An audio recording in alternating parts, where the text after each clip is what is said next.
All right. I start early.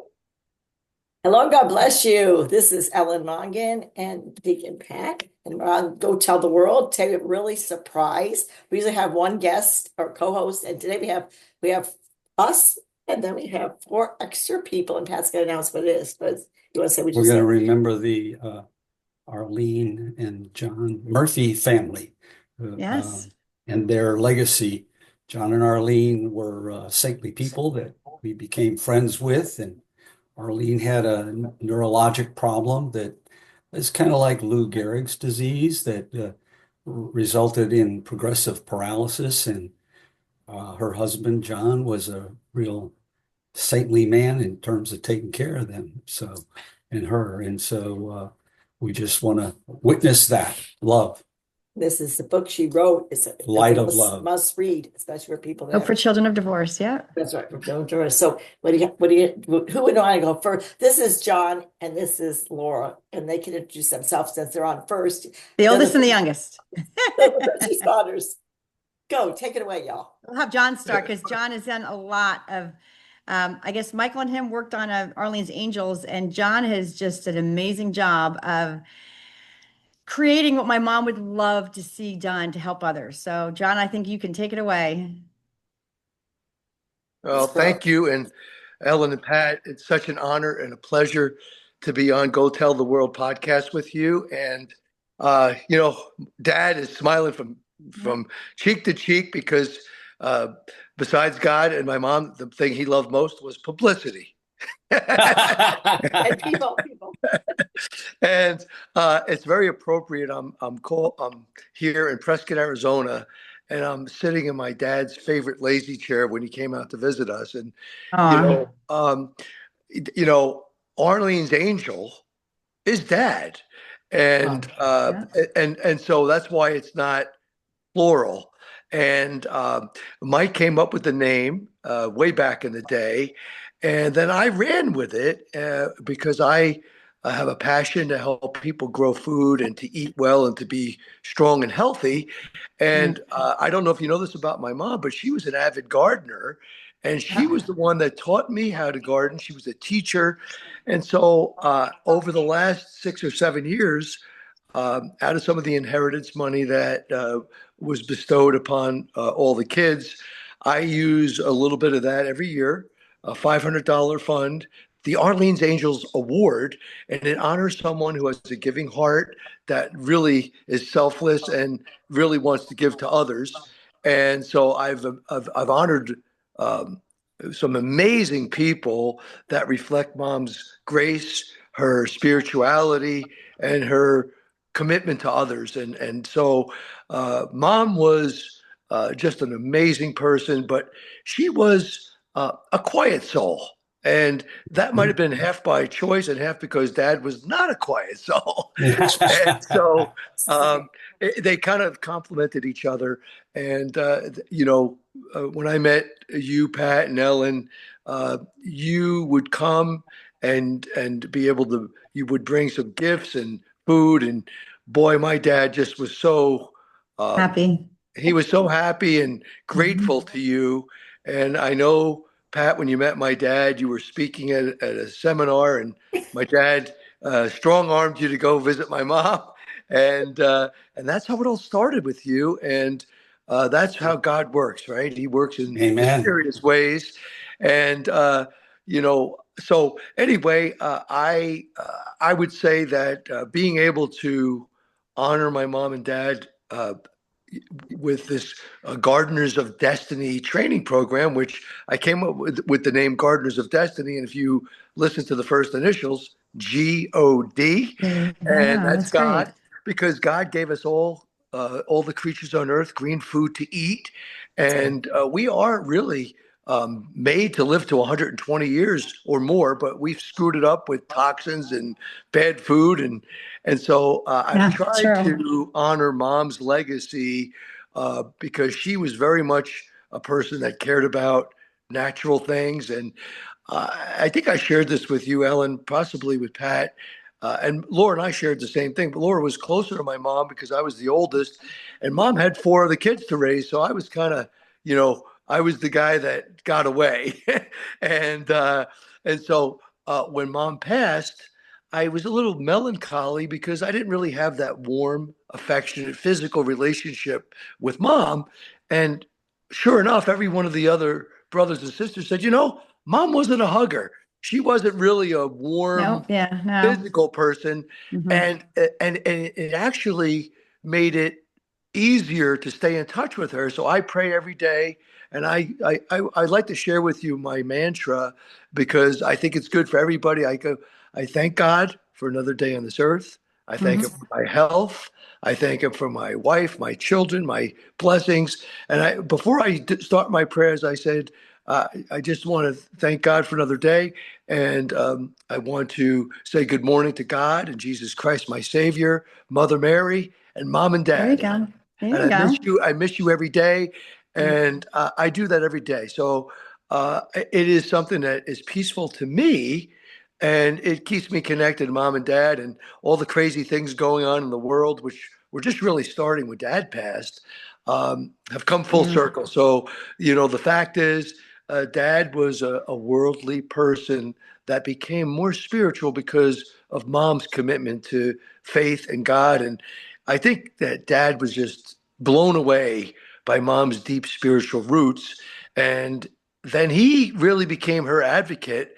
And even though she couldn't speak, Sure, she yeah. couldn't walk or talk, through dad, her message was amplified, first of all, by him getting published mom's manuscript, The Light of Love, Hope for Children of Divorce, her book. And, it's so great that the light of love is God. Yeah. Yeah. And, Yeah. they say there really isn't darkness, it's just absence of light. And so Sure. mom was all about light and just good deeds. And she didn't care. I mean, I didn't know whether they had money or not.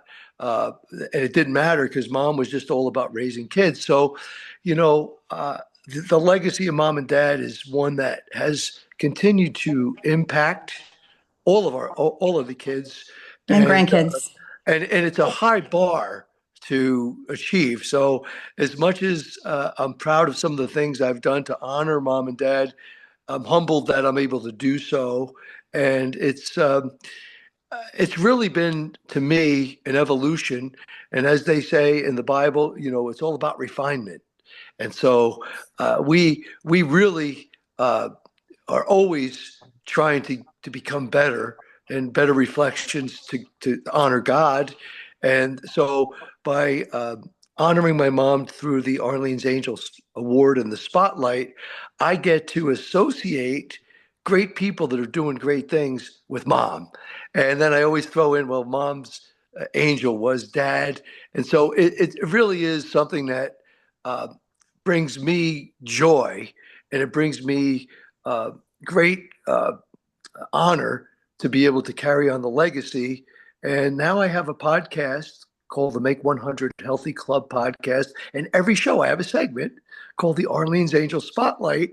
And I will send to you Good. and Ellen and Pat the backdrop. But I just want to tell you that, you know, people spend their whole lives trying to gain favor with their parents. And even if you don't like your parents, you only have two parents. We happen to like and love our parents, but dad Yeah. was not an easy guy, right, Laura? Yeah, yeah. Well, he was, you know what, he was convicted in what he believed, and that was it, I mean, but you know what he was, I think he was like, I would say his bark was bigger than his bite. And so, I think True. not having, Pop was very quiet. So, but John, I think that mom and dad would be so proud of you as the oldest son to lead these beautiful charities, and mom would always want these things to continue. Well, that's So, that's the whole thing. Go ahead, Pat. yeah, so when Ellen and I met John, uh, we both walked away saying, this is a God appointment. We like to yeah. call it Yeah. these episodes where you Yeah. meet people and you say, this is a God appointment. And we have a very long prayer that we do when we close out our prayers in the morning. And so we have a list of people that we're asking for intercession, and we have a bunch of saints listed. And then we have several friends that we think of. And in that list is John and Arline, Murphy. Mhm. and Good. Mother Angelica's in that list because she's Oh, I get wow. Hey, saying her. Right up there with Mother Angelica. Can't go wrong with that. That's And awesome. I'll interject too, because we want to welcome Mike. Mike's the second child and second Yeah. son, or just second child, second son. Second child, And you yeah. know, we just so thankful. Getting this many children together, adult children, was a little bit of a stretch, but we're so glad. And we don't know if Andrea is going to make the viewing, but She will. She's just getting her hair dried and makeup on. Yeah. be available this time. So we just always want to do a show with the Murphys to introduce y'all. And so John, I do want to say another thing. He was the one God called to be with John to walk him to the finish line. John walked Arline, pushed her across the finish line towards heaven, and John was chosen by the Lord to do that. And that's the honor of a firstborn. And so thank you for that. And we want to welcome Mike. So Mike, where are you? I'm York, Pennsylvania right now, in a historic town. Hey, Mike. For the weekend, celebrating my birthday a little early. My birthday's Good. Happy birthday, lad. yeah. I'm sitting there trying to figure out which one looks the most like John and which one looks the most like Arline. That's one of my gifts. I'm never good at it. So what do you think? I really don't know. What do y'all think? Don't make a mistake. Someone's made me cry before. I say I look like my dad. My dad was just like John, but he looked like Fred Flintstone. So I was thinking, well, thank you. And I started to cry. So who looks the most like John? Who looks most like Arline? And then we'll start in again. It's just for fun. I don't know. Do y'all know? Like, I know when we didn't know the family as well. We knew just John and some Come of the on, children. one of you must be willing to say that everybody would say, oh, so and so looks most like her. What did people say? Who looks most like John? You know, Mike and I look similar. I think the girls look more like mom. And when I first got on the Zoom call, I put on my readers, and I thought, wait, what's Dad doing on this call? So, Laura's daughter looks just like your mom to us because we didn't know anybody. I go, that girl carries Arlene's face. We never knew your mom when she spoke. John was her voice, because by the time we met her, she was in a wheelchair and she could eat, Right. and then she could eat. Andrea's coming on. So welcome, Murphys. Yeah. Hello. Yeah. If you Yeah. also And, want to know- yeah, Donna, Andrea. Donna can't make it, but Andrea's talked to Donna. So there's Andrea. Andrea. Meet How we the doing? Murphys. I gotta turn the volume up. Hold on. Okay. Yeah. Who wants to go next to say a little bit of Well, I think Michael could talk real fast because I think Michael there's a blend of Michael and John. I think John looks more like my dad, but then I think there's part of Michael that looks like my dad too. Look at if you can go to Michael. I think that, I think that Michael, I don't know, it's kind of like a blend of my mom and dad, maybe. I mean, There you dad. go. Sorry. That's a You know? good thing. Yeah, absolutely. Maybe, I always think about it a little bit. One is the physical appearance, but the other is the inner qualities, right? Yeah. Too. Yeah. Who's the talker? I think we figured that out, right? Yeah. Dad? Well, John? well, John, though. Mike, you're not exactly shy. Okay. I think we all talk. Yes, we all are, we all got the Murphy gift of gab, I guess, in some way. Interest in engaging with people, talking. Though that I take on some of my mom's qualities in terms of her. My mom was very cerebral, a little more thoughtful, and her, she would think about She thinks you very sweet. things, and she really, rather saying things, she did things rather than. Right. Yeah. Sure. A little bit of that quality on myself, a little bit, in that, even like when I do charitable things, I just sort of go do them, kind of quietly do them. And I always remember my mom doing that. Like, Mom, you like see my back from something, like, oh, where you been, Mom?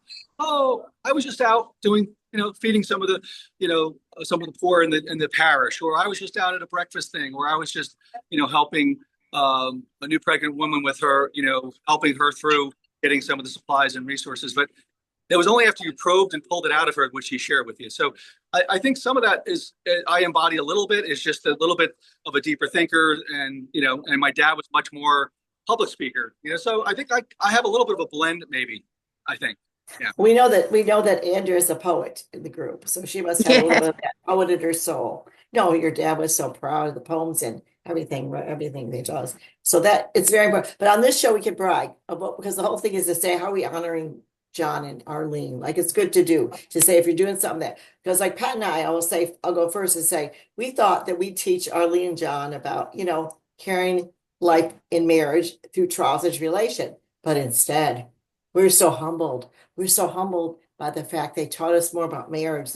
And we were married. We're married 52 years now. So we were not spring chickens. Congratulations. We learned Yeah, that's we learned great. so much from them. 52? Wow. 52 years that we're, Wow, that's great. we have 8 children and 17 grandkids and 4 son-in-laws and 2 daughter-in-laws. But we've learned so much from them. And I would always give Arline a present, right? And she couldn't say anything. I didn't know her. I just sit there. She was in the wheelchair. I kneel down. I go, either we get up and dance here or we meet in the streets of gold and you dance with John, I dance with Pat. And she'd smile. She'd be so happy, like, she really would. I was thought, well, she doesn't, I don't even know her voice. So y'all be her voice today and brag a little. It's okay. Because I think when we do something, we're encouraging others to go and do the same. It's kind of a good thing. Yeah, and John, I have to say, when we met John, one of the things I asked him as he's talking about Arline and what he was going on, and I said, "So John, do you know Jesus?" And he looks at me and he says, "Well, I think I'm a pretty good guy." I said that. That's what he said. So I think in the end, Was it you or my dad? Who was it? Huh? Was it my father or was it my brother John? No, your father. Your father. Oh, okay. He said, "I think I'm a pretty good guy," rather than, "Yeah, I know Jesus," so. But at the end, But I think by the end, he had a much better idea of knowing Jesus. he did, and he called me about so many things, right? To ask. If I could comment on that, growing up Catholic, Jesus was pretty much in church, the Son of God, but God was, in the teachings was in some ways above, not the Trinity in the church, but when it took me a long time to really say that Jesus Christ is my Lord and Savior. It just didn't feel right. And so I think that when we talked before about refinement, that Jesus embodied the man of God, God in a man form, and I don't think that we really were steeped in that upbringing. Right. But over time, you realize God and Jesus and the Holy Spirit are all the same. That's the Trinity, and so I think that Dad, grew spiritually over the last quarter of his life, and I will say personally for myself, when I met you, Pat, I wasn't the same person I am now, and my dad and I didn't have as good a relationship back then as Mike and Dad, and Dad had a good relationship with everybody, but when you have two bulls in a room.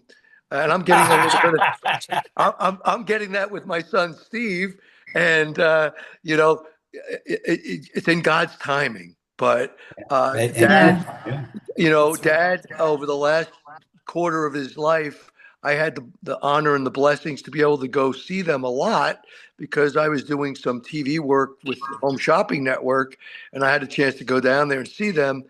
But I didn't live close.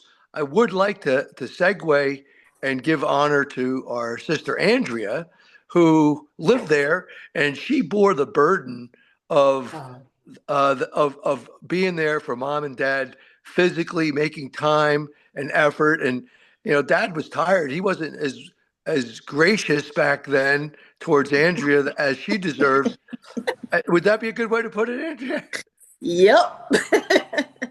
Yeah, but he's real. I'm pretty easygoing, and I let a lot of things roll off my back. But, when you're dealing with somebody who's physically, mentally, emotionally, financially just exhausted in all areas, taking care of his wife, honoring his wedding vows, in sickness and health till death do us part, and living it 24/7 for so many years, and it was just like I would do something and it just never seemed enough or whatever. And I was like, and like part of me got it, but in the moment I was just like, dude, I am like here away from my husband, my kids, and I'm trying to help you. I'm doing the best I can, So we would butt heads, but then he would always apologize. And I go, I know, Dad, I know. Because I would go up there, on the week. At one point we did move up to Mount Dora and to be closer to mom and dad to help out. But then we moved back because I got my job back in Vero Beach. But anyhow, but I said, Dad, I promise I'll come up 1 week in a month and I'll give you a break and help you out with mom. And those weekends I went up there. I would go up there Friday after work, leave Sunday night, exhausted. I'm like, how does this guy do this? Like 24/7 at his age. He's, 30 years older than me or whatever it is, And I'm going, oh my God. So Absolutely. I do, it was rough. It was rough. And we had some, but in the end, we always, he'd apologize and I apologize because we would say stuff, whatever in the heat of the moment. But and then, but at the end of the day, I knew that he was a loving husband and he just wanted the best for his wife, which could sometimes be a pain in the butt because it was just like, really, Dad? Oh, yeah. Come on, And but again, it was all out of love and what he wanted the best. He couldn't do enough for my mom. Like one weekend, I said, Dad, you're going to a hotel. I'm staying here, and we put him up in the hotel in the Villages, so he was only 5-10 minutes away For Father's Day, yeah. Yeah. And he called me. And he's like, "How's mom doing?" And I'm like, Dad. He's like, "Can you come visit me? I'm lonely and bored. I don't know what to do." Like he was kind of lost without his purpose of taking care of my mom. And I'm like, Dad. Yeah. I was like, just go for a swim in the pool or go out to eat. But then he was kind of lonely because he was by himself. You know what I mean? So then I think I went over there. The nurse's home health aide stayed, and I went over and I think we had dinner and hung out for a little bit and But it's. I miss mom and dad obviously, but I know that they're up in heaven. And I used to say to mom, okay, she was going through what she was going through, like, oh my gosh, slowly. Deteriorating. And I used to, try to make her laugh. She understood what was going on, right? So it wasn't a memory problem. It was a neurological. And I used to go, Ma, if you don't make it to heaven, we're all screwed. And she used to bust out laughing. Yes. And seriously, I mean, she just did everything right. Listen to the teachers, listen to her mom, listen to the church. She just was like so good, I mean, she wasn't perfect, but she was pretty darn close to it. And that's why, and then of course, then she suffered with this disease and I'm going, and then of course, put up my dad for 56 years, no, I'm joking around, but he was a tough guy and she was more, sweet and demure. So they had their moments, but in the end, we know they both loved each other and everything, but I said, wow, you're going straight to heaven. So and then I think my dad, his penance on earth was taking care of mom. And, she used to say, you're not riding my coattails to get to heaven. Tell that story. Pat's going to tell a story too about this dairy thing, right? Well, I was going to say, in terms of people who are listening, in terms of John was a salesman. And when Arline needed the feeding tube, right, he started telling me about his going to the doctor, and as he's telling me and sharing what went on with his interaction with the physician, I said, "So John, you were doing a sales job, weren't you?" Because he was selling that doctor, and he wasn't leaving until that doctor bought that feeding tube for Arline. But then, the funny thing, I don't know if you heard at the end, in terms of arranging all that, and basically the doctor said, "I've already scheduled it." Oh, that's fine. But tell me you asked Arline, because that's powerful. It goes with Andrea's story that we used to bring food and then gifts and stay, not the night, we just stay for a few hours and go back to our town, which was a time here at Viera. But he asked Arline a question one day. Do you remember? You asked her, did you say to the Lord? You shared. Yeah, well, basically she said in terms of that she was willing to suffer in order to get John to heaven. That's right. Yes. Yeah. One of her qualities, as you both well know, is her incredible patience. And she was trying to help him realize, she always used to say, John, you think you control things, but you don't really control things. The man of love controls things. And until you relent and accept, You're always going to be frustrated. And so she used to always kind of have that way about her and I think part of her journey, even though he was taking care of her, she was still teaching him, That's top right.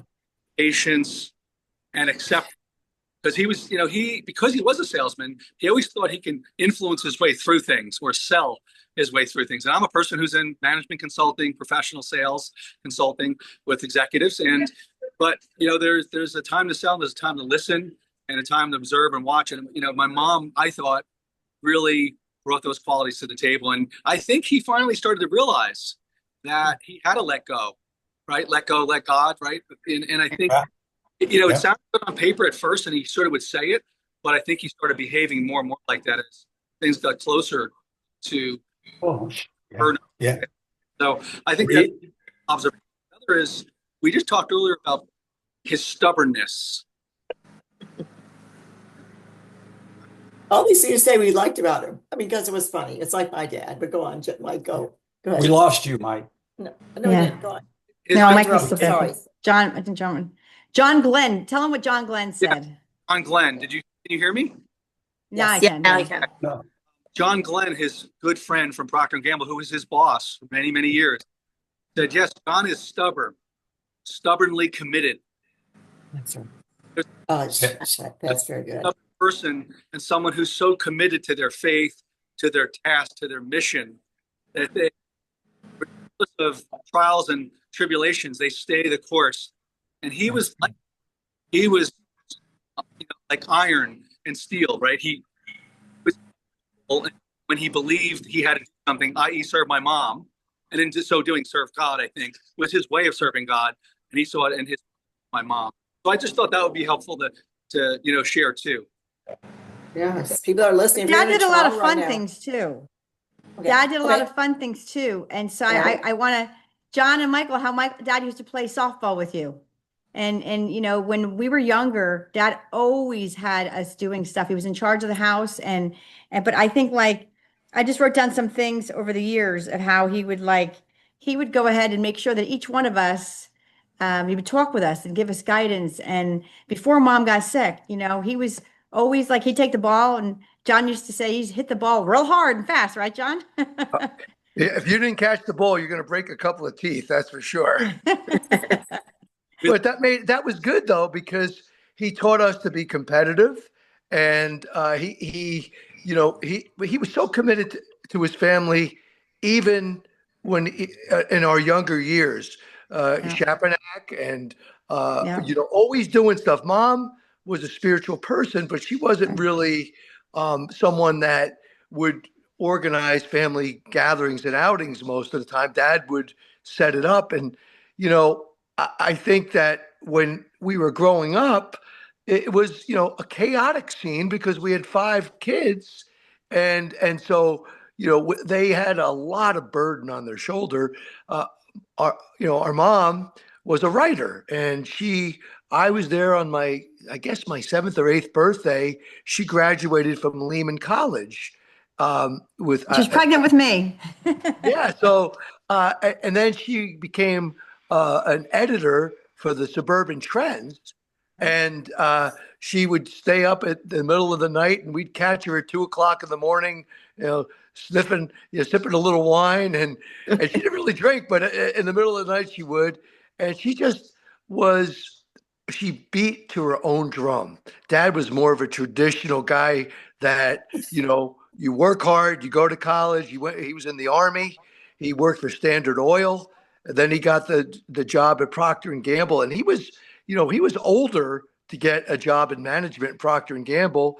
And, such a great honor and blessing that some of his greatest friends through his last, 50 years of life were the people that he knew at Procter and Gamble. Marilyn Weinstein, her husband, and John Glenn, and then John Glenn, and even Dan Harris. And, Pat, I don't know if you remember this, but when Dad was in a coma at the end, I tried to do FaceTime, and they wouldn't let us in the hospital. It was really, I'm still traumatized to it today, to be honest with you. But I would call John Glenn, and I'd say, Dad, I got John Glenn on the line. And he goes, Murphy, He goes, "What are you doing?" He goes, "We have a meeting with Ira Walbaum at Walbaum's. We need you here." And I would play their wedding song, and just tried so hard to keep him in this world. And I don't think he was ready to go. But as Laura, you said this, you know, Yeah. the day that he left, is it August 28th? Was that the day? Yes. Yes. August 28th. 2021. That was the day that God planned for him his whole life to go home. And if he would have passed away in his sleep, I think we all would have said, Dad lived an amazing, great life. He did make a tour in the last few years after Mom passed, and he spent time with all his children. So happy he was able to come out here to Prescott, Arizona, and we have some beautiful, beautiful mountain backdrops called the Granite Dells. And he's like, I don't want to go anywhere. I just want to sit here and look at this. And so Dad really became the best version of himself. And I think that the journey with Mom, and as Mike said, he may have kept her here longer than her body wanted to stay. And she stayed here, as you said, to refine Dad so he could get to heaven. And I think we joked about it. It only took 10 years. Somebody needs to tell the story about when y'all went away and your dad presented you with the dog tags, or tell the story about how your parents met, because I think both stories are worth listeners listening to. Does anyone want to share? Well, I have my God tag on. Okay. So after my mom passed away, my dad rented a cabin in Kentucky, and we had all brothers and sisters in there. And he gave out these God tags, right? Wasn't it? Yeah. And so it's the Joshua 1:9, be strong and courageous. Do not be afraid. God is with you. So he handed those out to all of us kids and grandkids too.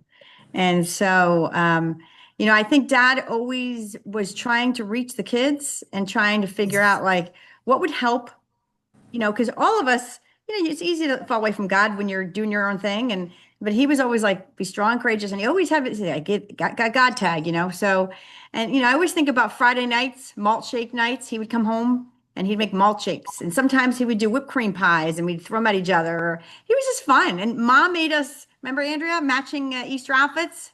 Yeah. And she would sew things. She tried so hard to make us I think I got a Raggedy Ann birthday cake she made.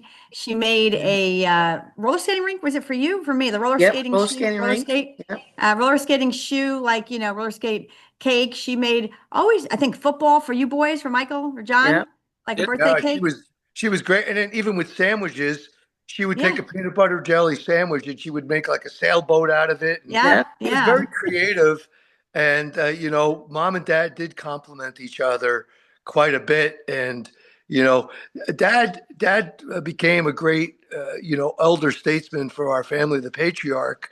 And he would always say to everybody, and everybody will know what he said. He goes, everybody has two voices in their head, the good voice and the bad voice. Yes. Yeah. Always listen to the good voice. Yeah. And, it's funny, the God tag. Laura, why don't you hold it up so you can see it in the camera? Put it right in front of your face. Okay, yeah, let me put it up to the camera, because it was one of the coolest things that he ever did. And we all have the God tag. I don't know if you can see. In the middle of your right face. here? Yeah. Up, Your yeah. face. Very face. Right there. Yeah. See it? Yeah. Oh, Yeah. really? So the now? girls Really had now? red lettering and the guys had blue. Yeah, turn around to the other side, Mom and On Dad. the other side. And then I got, another Sorry. side is my mom and dad. So Right great. down. Sorry. It's like he's taking care of you either in his death. Yeah, Does I found my Andrew God share tag. I more- was wondering sorry, where it Andrew, want was. to share more about that because you both came out at the same moment? Do you want to share more about your dad or his story, or Mike, one of the two less talkers of the group? That's okay. Do you want to share a Well, little bit about I your can parents talk and how they about- got? Yeah, I'll talk about how when Mom and Dad met, because I don't know if you guys know, but Dad wanted to try and write another book basically about him and Mom's relationship. Okay, because the book is pretty much, talking her relationship with God and, not having a father. So I was actually, and I promised him, and one day when life slows down, I'm going to do something.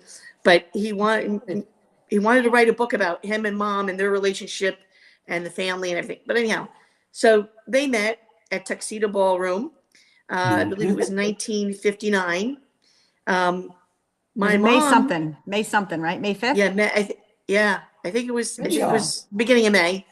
And I probably have it in my notes somewhere, because I literally, when Dad would come visit, he's like, okay, let's work on the book, you know? And so basically my mom was, I know it was a Friday or Saturday night. My mom was kind of depressed because she didn't have a date. So she was at home. She was, you know, usually hung out with her friend. I don't know what her name was. Wanda? But Wanda, I think. was it Wanda? Okay. I think so. Or Mary Berry. I'm going to pick your brain when I actually go write the book. I probably have it in my notes. But anyhow, so Wanda had a date with an Irish guy, and the Irish guy didn't want to go up and meet her parents. And Dad used to call him the U-horn, or what did he call him? The greenhorn? Greenhorn? Greenhorn. Yeah, the greenhorn. And he always goes, oh, I got to thank the greenhorn, because what happened was her friend Wanda went on a date with the greenhorn, and she said, I'm not going on the date with you until you come up and meet my parents. And he goes, you know, and it was like early on in the relationship, because I'm not ready to meet your parents. I'm not going up there. So she goes, well, if you don't go up and meet them, then we're not going on a date. So he's like, okay, see ya. So he left. So then she calls Mom, hey, Arline, what are you doing? There's a dance at Tuxedo Ballroom. And Mom was like, oh, yay, you know, gonna go out, have fun, you know. So they go to Tuxedo Ballroom, and Dad went there later in the night. I think it was the last stop. He was going around, whatever, and that with his friend Jimmy Kenny. And Jimmy Kenny had to work the next day. And so I don't know if it was I think it was a Friday night, and the Saturday morning he had to work. So Dad goes and sees Mom, like, ooh, there's a pretty one over there. So he goes and asks her, but my mom, of course, was shy. So he, you know, asked for a dance, go back, you know, ask another dance. And his friend Jimmy Kenny's like, Murph, we got to go. I got to work tomorrow. And Jimmy Kenny was driving. So he's like, wait, this one's really shy. I don't feel quite ready to ask for her number yet. So he goes, all right, one more time. So he goes over, and she wasn't ready. So he goes, Murph, I got to go. And my dad was like, all right, I'll find my way home. And so he stayed, and of course he got a number, and then he rode the subway home. They did a story, I think, in the Villages about the subway ride home or something. And it was in the newspaper. Yeah. Her name. So my mom always looked like Esther Williams. That was my dad. He always Yes, Williams. I still know Esther. Esther Williams was, he just said, when he looked at Mom, he said, she looked just like Esther Williams. He's like, oh, I got to meet her. Yeah. And then after they, I just want, in terms of the context, is that Arline is Italian. Oh, that's right, too. Yeah. That's right. And John is Irish. Yep. Right. There you go. And a lot of people back then, the two don't meet, right? Right. Oil and water for the families, at least, that were, you know, he was concerned that they wouldn't accept him in the Italian. Oh, that's true. Oh, yeah. Well, I think my mom's side of the family was like, what's this Irish guy do? You know, I don't Exactly. think my dad's parents, they were like, oh, she seems nice. Like, I don't think they cared that much. But, you know, when Dad always jokes around, when Mom and I got married, I had $3.65 in the bank. I'm like, what? Oh, wow. You know, They didn't have a lot of money, and it was all love. And but Dad used to also say, yeah, I thought, I guess he had a 3-strike rule. So if he asked a girl out, she said, no, I'm sorry, I'm busy, whatever. So it was the third time. My mom literally was busy with, you know, whatever other things. I don't know if she had another date, who knows. But and then finally he was going to get me, because no, you know what? I'm going to break my rule. There's something special about this lady. That finally the 4th time he asked her, and they went out. So he's like, I'm glad I didn't give up. You know, if I could just share some stories, since being the oldest, I had the most recollection, and, you know, I heard the stories from Nanny and Mamie. You know, to talk about my mom and how she became so spiritual, it's really important to understand that her father abandoned her mom, our grandmom, like when she was 1 or 2 years old in Walla Walla, Washington. And our mom was raised by 3 kind of crazy Italian women. And And so she didn't have a father figure. And in fact, I met my grandfather, Howard Schwann, who's was German, obviously, and he was an inventor, and he was coming to an inventor show at the Empire State Building, and I met him. But before I was born, when she was young, he came to visit his daughter. What a nice guy, right? Oh, And my grandmother would come upstairs and say, "Arline, your dad's here. He wants to see you." And she said, if he wants to see me, he can look at the picture on the TV. On the mantle. Yeah. She didn't. So I think it's really important to understand that mom grew up her whole life without a father figure, a male figure, and very dominant, little neurotic Italian women. And so she was the calm inside the storm. And so then she met dad, who was a very, manly, dominant guy. And Alpha male. that might have been too much for her in a lot of ways. So she really turned to God. God was her father, and that's right. and dad was her, earthly husband, but was a father figure in a lot of ways because, she never had a male figure in her life. So I think it's really important to understand how mom became so reserved and quiet. And maybe that's why she wasn't so physically huggy, kissy kind of a person. But I'm sorry to say, I have to go teach a Gardeners of Destiny class. And I just wanted to thank you, Pat and Ellen, and of course, all our brothers and sisters for, being here. But, it's funny. I have this golf tournament that I do called Rock the Garden Open. It's a charity golf event. And I have the Arlene's Angels Award. And a gentleman asked if we could put golf tee box signs, and we did a image of dad's business card, which just said, "A loving message from Arlene's Angels," and we had, "Be strong and courageous, do not be afraid, God is with you." He didn't have anything on his business card but that. And in kind of a humorous way, in my dad's honor, somebody said, "Can we put another sign?" We did some scripture, but I put one sign at a tee box, and I think it's kind of funny. And it says, "Jesus never asked for a mulligan." Because he's Jesus. I mean, he's just lucky he didn't get a hole in one in everyone. But I just want to say, God bless you, Ellen and Pat, and thank you for keeping the memory and the legacy of our parents alive. In a lot of ways, they were very normal, regular people. But as Laura said, and everybody said, as adversity came into their lives, they rose above the earthly realm and became more of a spiritual couple. And when mom passed, dad we thought he was going to die right away because his whole life was taking care of mom. And because he had gotten so many articles written about them in the villages, well, dad was a popular guy in the villages because they knew he was a loving, good caretaker. And hey, he was a friendly I know. guy. All the women were after him. Yeah, we know. Well, yeah, all the women were after him, and he would give them their phone number, and they would call it, and he never erased his message. He goes, "Hi, thanks for calling. This is Jim and Arline." And they're like, "This guy's married." And so he really was a friendly, outgoing person, but I think everybody would agree he never got over mom. And he always had one foot here and one foot there, and I think they're shining down and smiling on us and grateful for their families going on and for good friends like you guys. So God bless you all. And I'm sorry I have to slide, but I've got to do what I got to do. So good to see you. What was the and last thank thing you. Dad said? Oh, sorry. No one else. Oh, Dad sorry. used to always say, "Fame and fortune are fleeting, but family is forever." That's That's Yeah, right. that Yeah. was always saying And that. this It was is like, this recording is going to be great for the grandchildren. And Yes. yes, great absolutely. grandchildren. Yes. Because there's a But lot don't of hang off things. now. If John's going, we say bye so long. We enjoyed hearing from you. We did, and we'll see you in Arizona. But thank you. we I got- look forward to seeing you guys in September. God bless you. Bye, guys. Okay. Bye, Mike. Bye, Bye, John. Andrea. Thanks. Bye, Laura. Love you. I love Thank you you. very much. Yeah, no, this is great. Well, Does and anyone I have think any stories? 'Cause Michael I did a love the lot stories. of the estate after, like when just coordinating things, and Dad and Michael would talk a long time. I think that was nice for Dad to come to your house, Michael, Oh, and yeah. get a break, you know? Yeah. He came from Yeah. quite a number of months and spent time, and he really, found almost a spiritual retreat in this. Yeah. Excellent.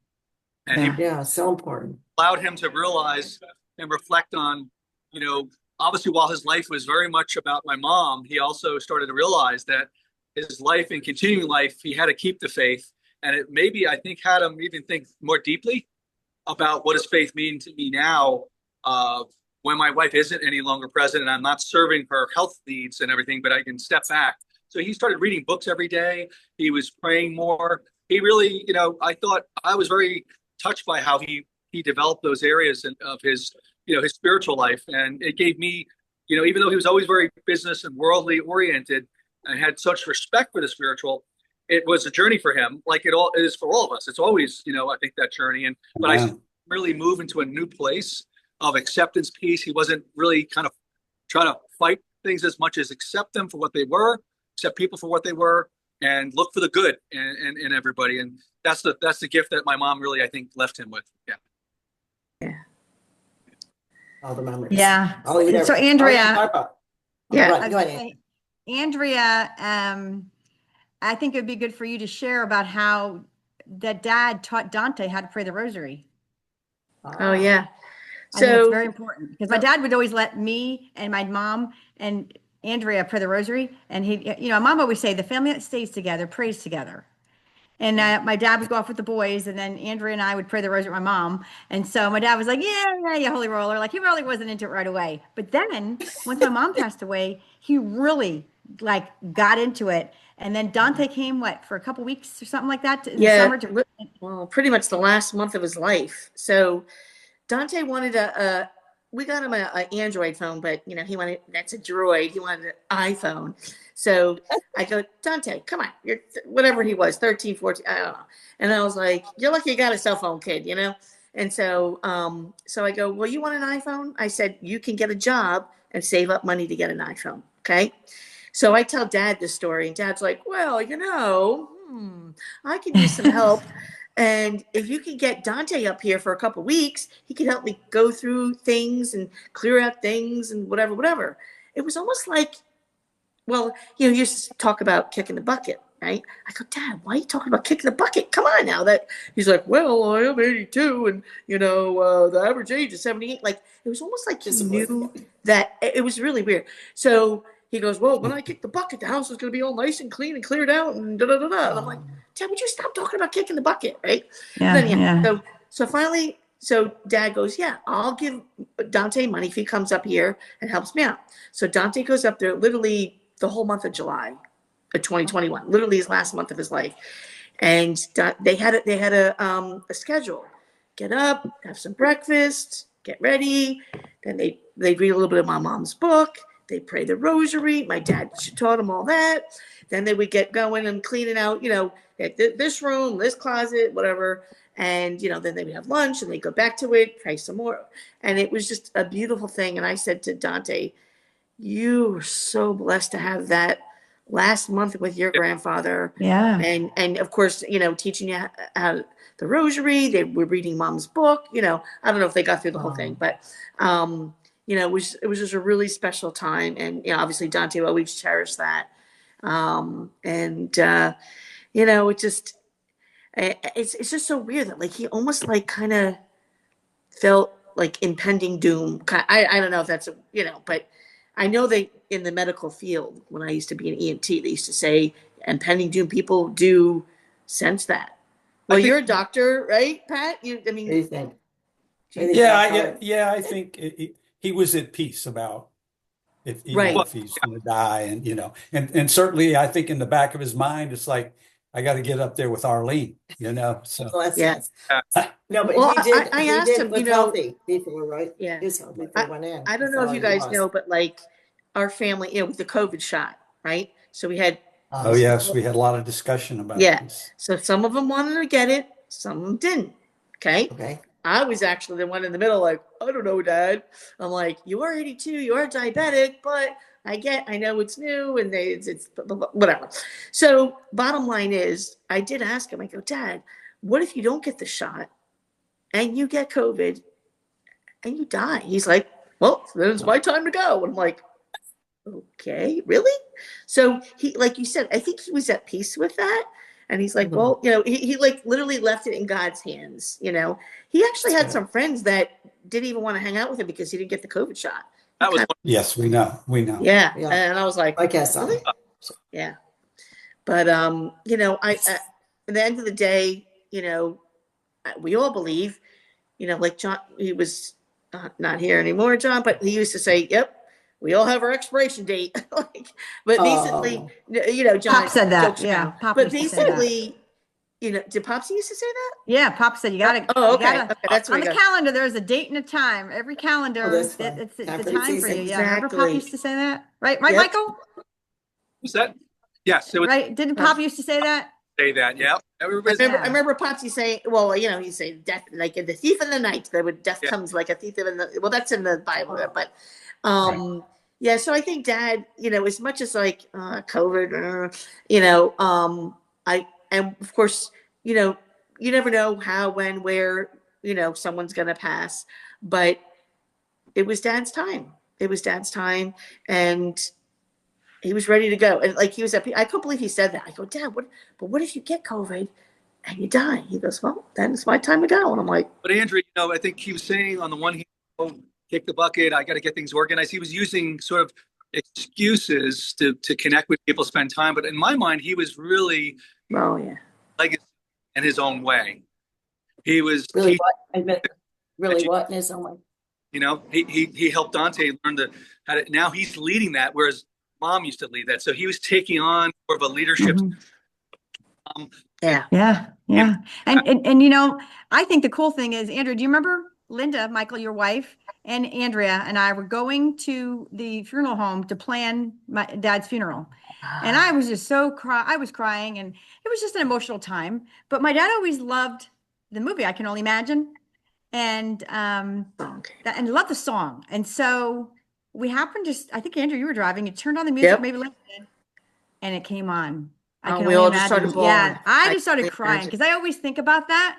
And I remember talking to my dad, like, when you die, you're going to meet God. And so like that song came on just as we were driving to the funeral home. And I just bawled the whole time. I was crying away. I mean, but it was beautiful because it was such a confirmation. Like, I'm here with you. I see you guys, and that was just like this, just the timing. We were drove almost there, and then we heard the whole song, and I think we all started crying, because Yeah. Dad loved that song. always did. And I think, was it Shannon, the wife? He always said he wanted Mom to play. He wanted her to play Mom in the movie. Yeah. Whenever there's ever a movie made about Mom and Dad, and Yeah. so that mom, that wife, that only can imagine. I can only imagine for the first one. So Did you see I Can Only Imagine 2? I did. Yeah, that was good too. I guess I'm becoming, as I hit menopause, I'm more of a crier than I used to be. So, Oh, I'm so, always Waterworks. Dad used to call me Waterworks. I cry. yeah, we have big hearts, right? So one thing that I have taped to my refrigerator, and I looked at it, I was like, I have all these things taped. Dad wrote in his handwriting, it says, happiness is not having what you want, but wanting what you have.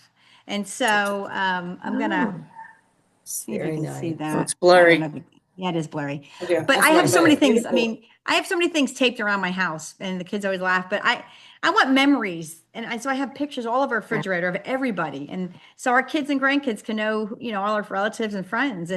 But I think Dad and Mom, Dad is always serious about leaving a legacy and wanting all of us kids to get to heaven, and Yeah. so he really made such an effort to call every single one of us kids on our birthdays and our grandkids. I mean, he remembered everyone's date. Isn't it amazing?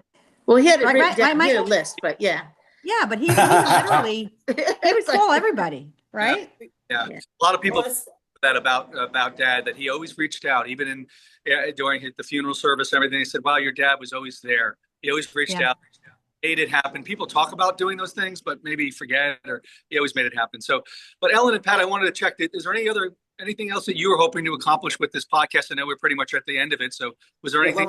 I want to say something really to address Andrew and all you kids. Pat and I were with him a lot towards the end. We were with him a lot, and he weren't at the house like y'all were, but we were in Arlene's bedroom one day. He was showing us Saint Teresa and we all knelt down to pray because the presence of the Lord fell in her room. It was like when you feel the presence of the Lord, anyone listening out there, you know what it is. It's unmistakable. And we all knelt down and prayed. And your dad said, I really want that book route. So we all put our hands in, like it's one for all, like this. And I pray that y'all will carry that legacy, like Laura said, Mike and Andrea and John, because he does really want the book written to bring others to Christ. And it's sometimes I'm a writer of books, I've written a lot of books, it takes a lot of time. But if Andrea decides to be the person hearing the Lord for the book, and then y'all contribute through the mail, it'd be easier than many hands make light work. He did, and we promised we'd pray that book into fruition. So it was one of those experiences we go, I know God is real, because you're in Arlene's room. We prayed and the presence of the Lord fell. I just want to say that. And I will cry because it was a lot of holy moments with your dad.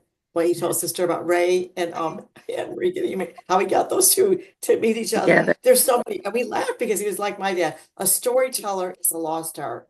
So if you get nothing else out of this show besides Arlene and John loved each other and they were saintly, get this out of it that you really have to listen between the lines of storytelling and pass them down to your children.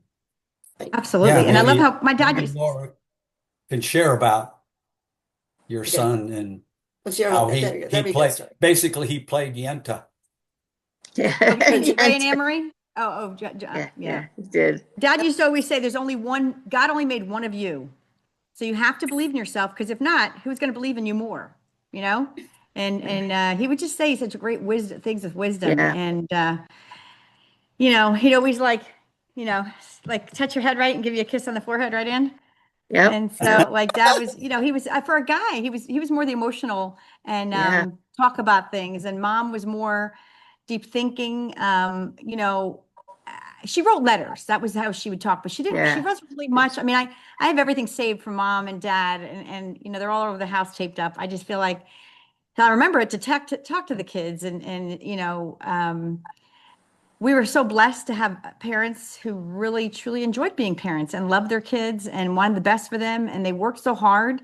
They didn't have much when, we went through everything. They tried their hardest and but they were good, down to earth, humble people. And, Yep. I remember on the weekends, dad going in to, pick up Nan and Mame for the weekend. And they would spend the weekend with us playing pinochle and card games and, but dad always did the right thing. And so did mom. I think that was the biggest thing. Don't you think? Yep. Great. Absolutely.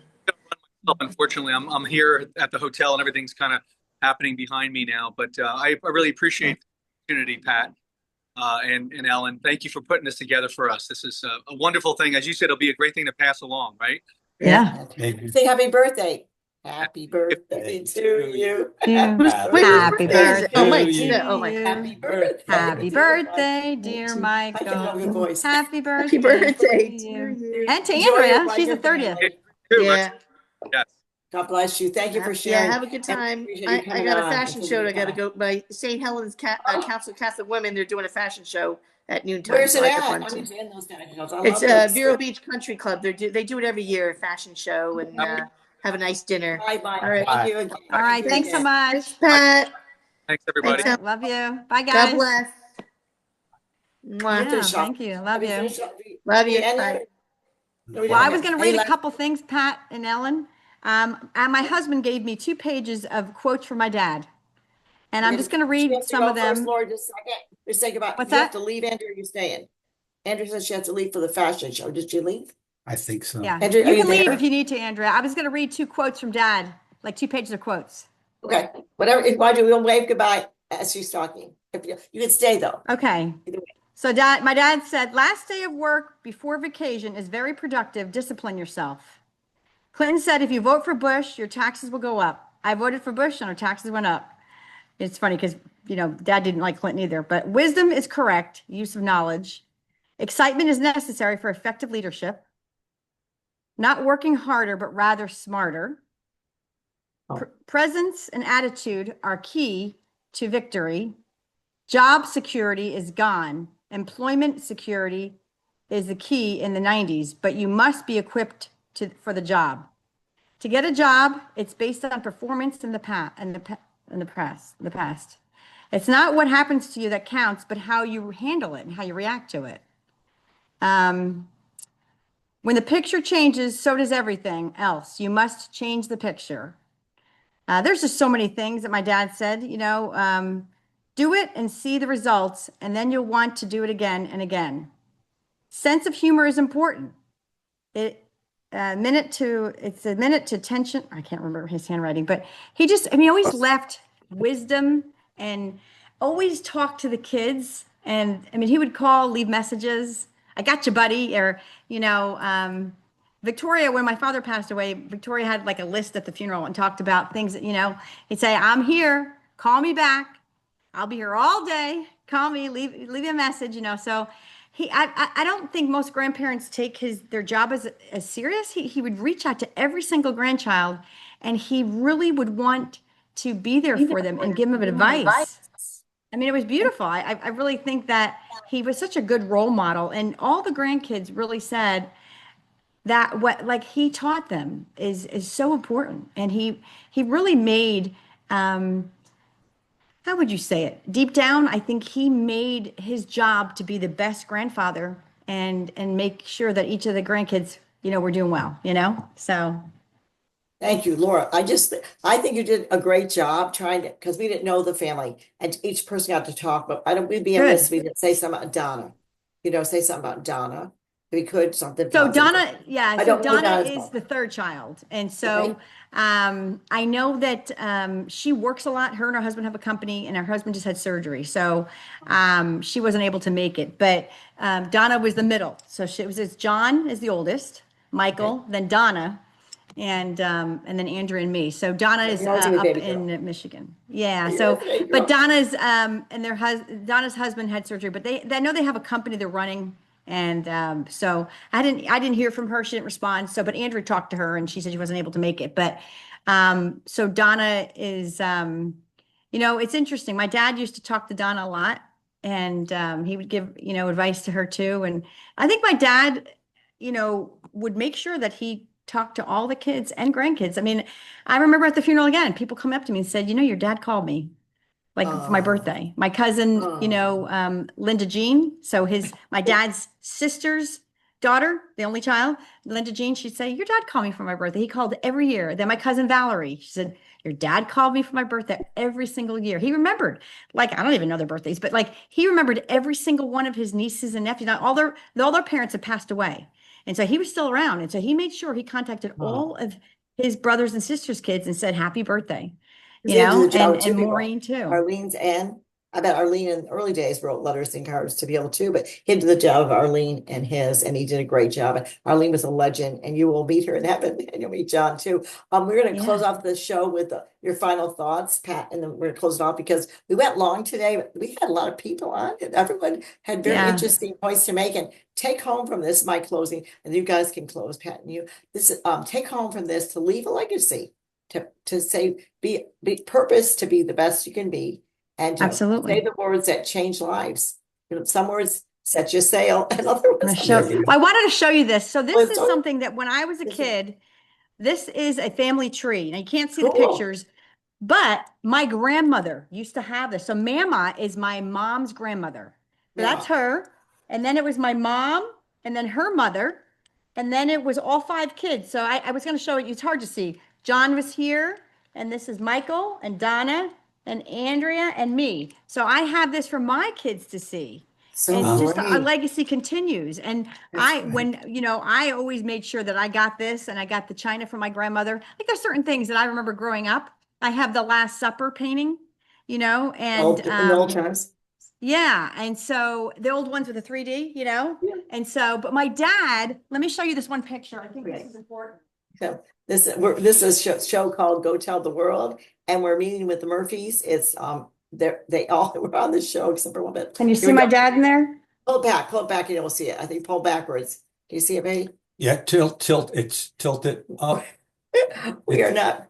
It's not focusing. I don't know why. Send it out okay. For the so show this notes. Is my dad. My dad actually got all of us kids together. There he is. So he took a picture. He said, let's go to this. I don't know where it was. It was out in Kentucky, and we rented a cabin, and he's with all the grandkids. And then he made sure he took the time to talk to each of the grandkids and bond with them and ask them questions. How's life doing? And, it's so, and on the bottom, it says fame and fortune are fleeting, but family is forever. And so I just thought that would be perfect to talk Take about a that because picture. I think Take a that's so picture and important send for us. families to remember that family, no matter how crazy life can be. And too many people are involved with social media. I got rid of social media, I don't know, Yeah, 6 years ago, I and it's been agree. the best thing. So I think not Yeah. only do we have this great legacy in terms of John showing what Mhm. marriage is all about, and Arlene in Arlene. terms of the going to the extra nth mile to help each Absolutely. other, care for each other. For better, for What a worse. great example that is. And then the whole idea of you just said family forever is, especially in this day and age when we see Absolutely. family is definitely under attack in terms Absolutely. Yeah. of Yeah. divorce and all Unfortunately. the things that are going on in the media and all of these things that are adversely affecting family, and people are not having kids and getting married. And Sure. so, and they're missing this example of how great family And then is. if we go to, And sorry, Arlene was example of reparation in the Catholic faith. We can offer our Sure. sufferings up to God. Most people don't understand it, but Arlene was Yeah. like a living example to us of someone that's offering up her suffering for others. Go on. Sorry. Yeah. Did you ever hear my dad say that? So my mom used to say, God has perfect timing, and if he wants to heal me, he will. But she we didn't would hear it. offer her suffering up to Jesus on the cross. Like, I know that my suffering is going to do good, That's and right. it's going to help my children and my grandchildren get back into the faith, Oh, that's and so she really, when she would suffer, she was so good about it, and she would always smile. And Yes, she I mean, was. just talking to her, we would watch videos together, and she's in there. She'd laugh away, even though Yeah. she's, Yeah. and That I, one the thing that one we thing she would loved. enjoy, Yeah. we didn't hear her speak, but you could tell Oh that she yeah. was still enjoying She was present. movies. She was Yeah. there. Yeah. And she Yeah. always loved to eat. When she was younger, That she was would hard, always, yeah. she was hungry. She's, I'm ravenous. I'm like, oh, give her some food, So that's one thing she could offer up, and so she totally was with it. And I think deep down, like my parents were always there. And so Ray was debating about a new job, and he was praying about it, and he said, my dad appeared to him. And this was like last month, I think, and said, like, he said it was so clear. And he said, enjoy your young time with your family. Because my dad he had many opportunities to rise at Procter and Gamble, but he said, nope. And he never came to Cincinnati. It's funny. Well, so now it's where we're at. But he said, nope, I'm going to be there for my family, and I'm going to keep the job I have. So it wasn't about achieving money and greatness and, rising the corporate ladder. It was about providing for the family, but being there for the children. A lot of people forget that. And, Amen. Ray said, Mom, I have to tell you about this dream I had. And it was just so beautiful. I said, well, GP's watching over. He's listening to you. He always used to, because Ray used to call my dad all the time for all sorts of advice, and my dad always give him business advice. So he called me, he's like, I got to tell you something. And I was like, oh, it's beautiful. It makes you really, he's like, it's a beautiful dream. So it's nice. Yeah. I think they say you have to have And 3 so miracles to be a saint, right? 3 miracles to be a saint. And I think that example, sharing that is important too, in terms of, I think often there are opportunities at jobs, as you said, that can advance you economically, but Right. what's the effect on the family? That's right. Yeah. And he would have to travel all the time. And, now they and just so had a new baby. Yeah. it's So, important, especially yeah. you Yeah, have a bunch of absolutely. kids. So, Yeah. yeah. Yes. And I just think it was very honoring to them. I have been blessed by the show. And so I hope all of you out there listening have been blessed as well. We thank Laura. Laura's used my co-host, but today she was really having to take sort of back seat, but she did great, making sure every one of her siblings got a chance to share. I thought that was beautiful. And that each one has a different personality, Laura, just like your parents Yeah. did. But God uses all personalities. One's not better or worse. Absolutely. Do you think? Like Yeah. your mom, quiet and gentle, your dad, bold and out there. But then on the tag, be bold, be strong, the prophet Joshua, the Lord thy Yeah. God is with you. So today, if you hear God's voice, harden not your heart, from Ellen Mongan and Deacon Pat Mongan and go tell Laura, the my world. co-host, usually go tell the world. What will you go tell the world today? We can't wait to hear it. So we'd like to hear from you. Thank you, Laura. And thank all the siblings, Donna, Yeah. John. It was Mike. John, Michael, and then Andrea and me. We always call him Yeah. Mike. I guess we're off. What did your dad always say when he got on the phone? No one answered. This is Murph. This is Murph. Yeah, He's leave a gonna message. Yeah, he would. come He to your was, house, just say hey. yeah. He really, I tell you, and I got a card here I still have from when Adam graduated from the military. I mean, I'm not graduating, he retired from the military in June of 2007, sorry. And he always Oh, wrote letters to people and cards and cheering them on and saying like, you can do this, another chapter in your life, you're starting all over. And he just believed in people and keep going and never give up. And that God has a great plan and purpose for you. Like, and I mean, we have this, Adam has this taped in his side of the, and I have things up to my mirror, but he has this taped up in front of his mirror every morning so he can look and see, congratulations, all your speeches, because Adam got a bronze star. Yeah, bronze star. So, I mean, like, it's like all these things that we feel like that are just things from my parents that give us advice and encouragement, it's good to see those again here and there, especially when you're exhausted and working hard so my dad was They always come- good at giving advice. They come from your heart. Like Andrea shared, I mean, not Andrea, Laura shared last show about the poem that the Lord gave to her husband from hearing Yes. from John. I was so blessed.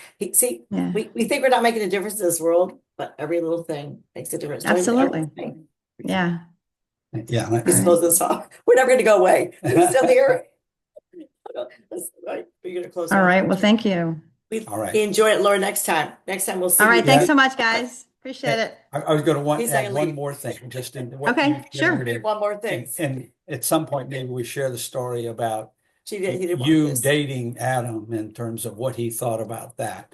Do you know in it? that how they were ordinary people, as we've shared in so many ways.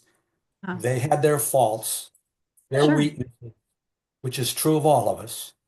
And Right. yet, if you keep turning to God, Yeah. He can work miracles with us and turn us into saintly people.